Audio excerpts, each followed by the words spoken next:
તાલુકામાં મુખ્યમંત્રી સડક યોજનામાં હલકી કામગીરી થઈ હોવાનું આવ્યું સામે। કાંકરેજના વડા નેશનલ હાઈવે 27 થી ગોગાપુરા ચામુંડા માતાજી મંદિર વાળા રોડના કામમાં લોટ પાણીને લાકડા થયા હોવાનું આવ્યું મીડિયા સમક્ષ।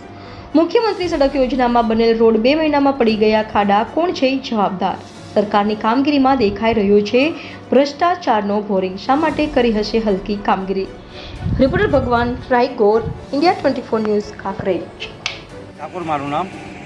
2 મહિના ચાથી 2 મહિનામાં આ રોડ આવું મિની ભગત હશે કે રોડ તૂટી ગયો, આ નાળું આખું બેસી ગયું છે, જો તમારે દેખાય જ છે।